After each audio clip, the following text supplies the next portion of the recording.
టాలీవుడ్లో megastar Chiranjeevi, power star Pawan Kalyan గురించి ప్రత్యేకంగా చెప్పనక్కర్లేదు. వీరిద్దరూ వెండితెర మీద స్టార్లుగా వెలుగొండడంతో పాటు ఇటు పాలిటిక్స్లో కూడా ఎంట్రీ ఇచ్చారు. అన్న చిరంజీవి ప్రజారాజ్యం పార్టీ పెట్టి 2009 ఎన్నికల్లో పోటీ చేసి ఘోరంగా ఓడిపోయారు. తర్వాత తన పార్టీని కాంగ్రెస్లో విలీనం చేసి రాజ్యసభకు ఎంపికై కేంద్ర మంత్రిగా కూడా పనిచేశారు. ఇక తమ్ముడు పవన్ గత ఎన్నికలకు ముందే జనసేన స్థాపించిన ఆ ఎన్నికల్లో పోటీ చేయకుండా టీడీపీ, బీజేపీ కూటమికి మద్దతు ఇచ్చారు. ఇప్పుడు పవన్ 2019 ఎన్నికల్లో పోటీకి రెడీ అవుతున్నారు. ఇదిలా ఉంటే YCP fire brand Nagari MLA RK Roja ఈ ఇద్దరు అన్నదమ్ముల పార్టీల మధ్య కంపారిజన్ చేసి ఎవరు గొప్పో చెప్పడం విశేషం. జనసేన పార్టీ పెట్టి 3 ఏళ్ళు అవుతోందని, పవన్ ఇప్పటి వరకు ఏం సాధించాడో చెప్పాలని రోజా పవన్ను సూటిగా ప్రశ్నించింది.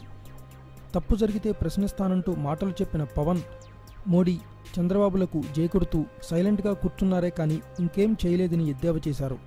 ఈ క్రమంలోనే పవన్కు అన్న చిరుతో పోలిక పెట్టిన ఆమె తమ్ముడు కంటే చిరుయే బెటర్ అని చెప్పారు.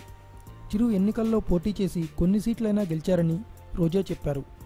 2019 ఎన్నికల్లో జనసేన ప్రభావం ఏం ఉండదని, ఆయన పార్టీ వల్ల ఎలాంటి ఉపయోగం లేదని ఘాటుగా విమర్శించారు రోజా. సో మొత్తానికి ఈ వైసీపీ ఫైర్ బ్రాండ్ జనసేన కంటే ప్రజారాజ్యమే బెటర్ అని తేల్చేసింది.